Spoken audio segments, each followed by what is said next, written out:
New টাউনে সাত সকালে পথের বলি, বাড়ি থেকে বেরিয়ে রাস্তায় উঠতেই ধাক্কা, পিছন থেকে ধাক্কা মেরে চলে যায় একটি গাড়ি।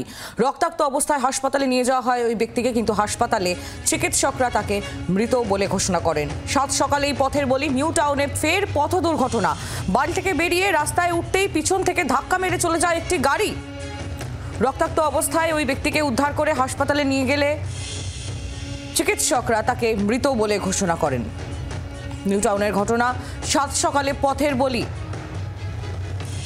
ফের একবার পথ দুর্ঘটনার শহর কলকাতা। নিউ টাউনে সাত সকালে পথের বলি, বাড়ি থেকে বেরিয়ে রাস্তায় উঠতেই ধাক্কা, পিছন থেকে ধাক্কা মেরে চলে যায় একটি গাড়ি। রক্তাক্ত অবস্থায় ওই ব্যক্তি, তাকে উদ্ধার করে হাসপাতালে নিয়ে গেলে চিকিৎসকরা তাকে মৃত বলে ঘোষণা করে।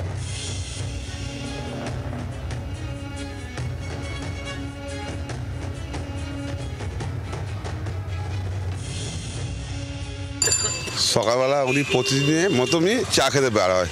তার সকাল 5টা 20 বা 25-এর মধ্যে উনি বার হচ্ছে। ওই রাস্তা থেকে উঠেছে আর দ্রুত গতিতে গাড়ি আসার পর ওনাকে ছিটকে ফেলে এত জোরে মারে উনি পড়ে গিয়ে ওখানে প্রচণ্ড রক্ত বাঁধনো ছিল, তোলার লোক ছিল না ওই সময়।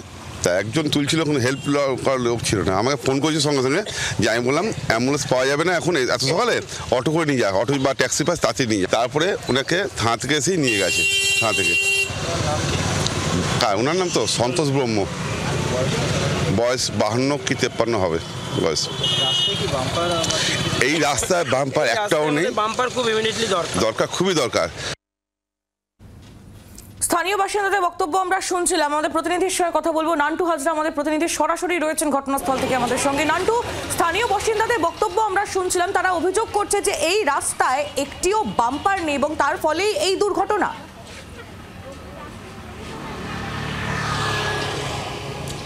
দেখো, একেবারে সেই কারণেই এই দুর্ঘটনা, এমনটাই এলাকার বাসিন্দারা তারা অভিযোগ করছেন। তোমাকে জানিয়ে রাখি, এই সন্তোষ ব্রহ্ম প্রায় 52 বছর বয়স। তিনি প্রত্যেক দিনের মতো আজ সকাল 5:30 নাগাদ চা খেতে বেরিয়েছিলেন এবং এই যে রাস্তা তার পাশেই হলো তার বাড়ি থেকে বেরিয়ে যখন চা খেতে বেরোয়, ঠিক সেই সময় কেষ্টপুর অর্থাৎ জগৎপুরের দিক থেকে একটি গাড়ি অত্যন্ত দ্রুত গতিতে সেই গাড়িটি আসার পরে যখন রাস্তার পাশ থেকে সে হেঁটে যাচ্ছিল, সেই সময় তাকে সজোরে ধাক্কা মারে এবং সে পড়ে গিয়ে তার মাথায় গুরুতর আঘাত লাগে এবং এখানে প্রচণ্ড তার রক্তক্ষরণ হয়। এবং স্থানীয় বাসিন্দারা, যেহেতু ওই সকালবেলায় যে কজন ছিল তারা ছুটে এসে তড়িঘড়ি তাকে হাসপাতালে নিয়ে গেলে সেখানেই তাকে মৃত বলে ঘোষণা করা হয়।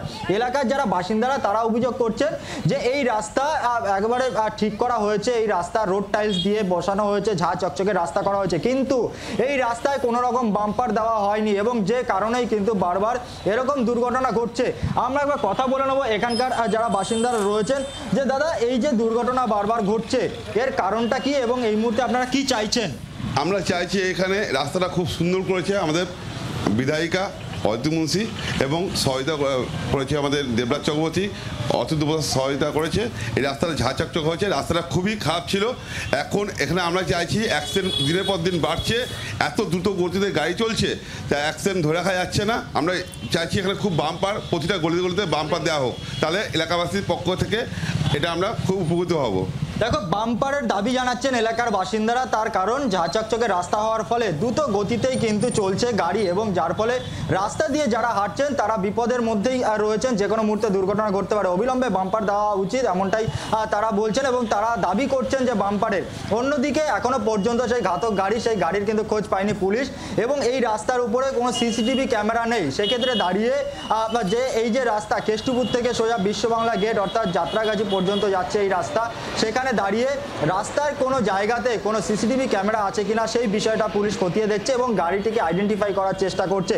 তবে এখনো পর্যন্ত গাড়িটিকে আটক করা যায়নি এবং এখানকার যারা বাসিন্দারা তারা বলছেন যে এই সন্তোষ ব্রহ্ম সে প্রত্যেক দিনের মতো চা খেতে বেরিয়ে সাত সকালে এই মর্মান্তিক দুর্ঘটনা এবং যার ফলে কিন্তু তার মৃত্যুর ঘটনা ঘটেছে এবং অবিলম্বে বাম্পার বসাতে হবে এই রাস্তায়, সেই দাবি তারা জানাচ্ছেন।